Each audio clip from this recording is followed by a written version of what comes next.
जरा सोचिए एक ऐसे कंपटीशन के बारे में जो इंसानी धीरज और दिमागी खेल की सारी हदें पार कर दे।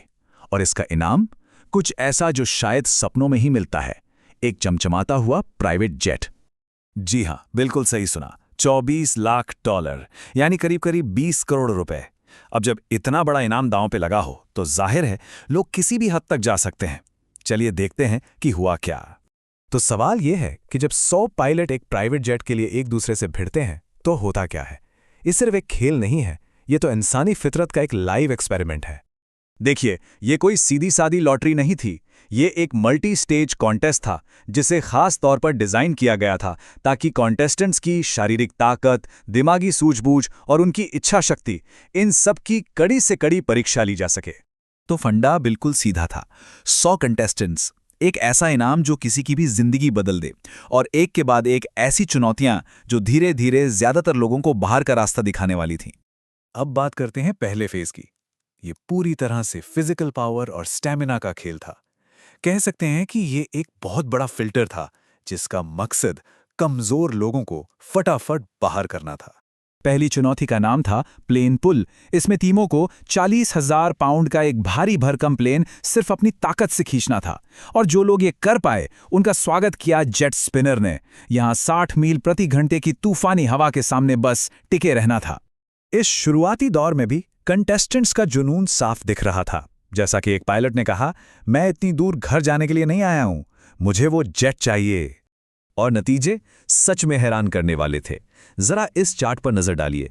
100 पायलट से शुरुआत हुई और प्लेन पुल के बाद सिर्फ 34 बचे, और जेट स्पिनर के बाद सिर्फ 19, यानी सिर्फ 2 चैलेंजेस ने 2/3 से ज्यादा लोगों को गेम से बाहर कर दिया था।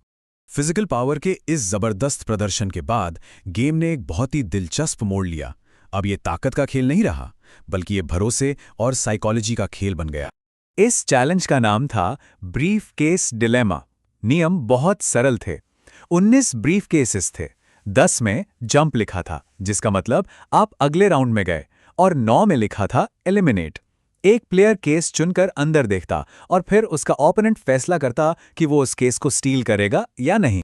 शुरू में तो सब एक दूसरे को सच बता रहे थे। ऐसा लग रहा था मानो भरोसा ही इस खेल का डिफॉल्ट नियम हो। लेकिन फिर एक कंटेस्टेंट ने झूठ बोला और वो जीत गया। बस उसी एक पल में खेल के सारे नियम बदल गए। भरोसा हवा में उड़ गया और धोखा एक नई विनिंग स्ट्रैटेजी बन गया।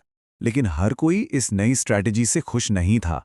एक कंटेस्टेंट ने झूठ बोलने से साफ इनकार कर दिया और वो बाहर हो गया। इसके बाद किसी ने कमेंट किया, पायलट की अपनी एक इंटेग्रिटी होती है। ये बात उस अंदरूनी कश्मकश को दिखाती है जो कई लोग झेल रहे थे। इस दिमागी खेल ने मुकाबला और कड़ा कर दिया। जैसा कि यहां दिख रहा है, 19 में से 9 लोग बाहर हो गए और सिर्फ 10 ही आगे बढ़ पाए। अब कंपटीशन और भी सीरियस हो चुका था।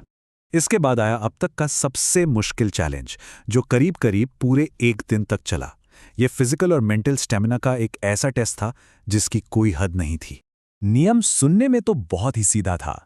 बस जेट पर अपना हाथ रखे रहो, जो भी आखिर तक अपना हाथ नहीं हटाएगा जेट उसका हो जाएगा। लेकिन ये इतना आसान बिल्कुल नहीं था। ऑर्गेनाइजर्स ने धीरे धीरे मुश्किल बढ़ाना शुरू किया। पहले सिर्फ हाथ रखकर खड़े रहना था, फिर शहर में खींचे जा रहे जेट के साथ चलना और दौड़ना पड़ा।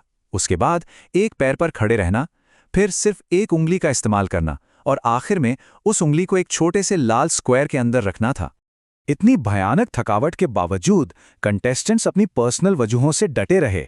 एक ने कहा, मैंने ये अपनी बेटियों के लिए किया है। एक और कंटेस्टेंट ने बताया, मैं और मेरी पत्नी सिर्फ IVF से ही बच्चे कर सकते हैं, ये जेट उसमें मदद करेगा। इस मैराथन चैलेंज के आखिर में 10 में से सिर्फ 3 लोग ही बचे रह पाए। इन लोगों ने धीरज की एक ऐसी मिसाल कायम की थी जिसकी कल्पना करना भी मुश्किल है। और अब हम पहुंचते हैं फाइनल चैलेंज पर। यह धीरज का टेस्ट नहीं था, बल्कि ये सोशल स्ट्रैटेजी, नेगोशिएशन और गेम थ्योरी की एक बहुत ही पेचीदा पहेली थी। और तभी ऑर्गेनाइजर्स ने आखिरी दाव चला, एक चौंकाने वाला नया नियम। बचे हुए 3 कंटेस्टेंट्स को 1 घंटे में आपस में यह तय करना था कि जेट कौन जीतेगा, और अगर 1 घंटे के बाद भी जेट पर 1 से ज्यादा हाथ हुए तो कोई नहीं जीतेगा, सब कुछ 0 हो जाएगा। और यहीं आकर मामला फंस गया। 2 कंटेस्टेंट चाहते थे कि फैसला किस्मत पर छोड़ दिया जाए, क्योंकि सब बराबर के थके हुए थे। लेकिन तीसरा कंटेस्टेंट इस बात पर अड़ गया। उसे जेट किस्मत से नहीं चाहिए था, बल्कि वो एक आखिरी स्किल का टेस्ट पास करके उसे कमाना चाहता था। स्किल वाले कंटेस्टेंट ने अपनी बात साफ कर दी।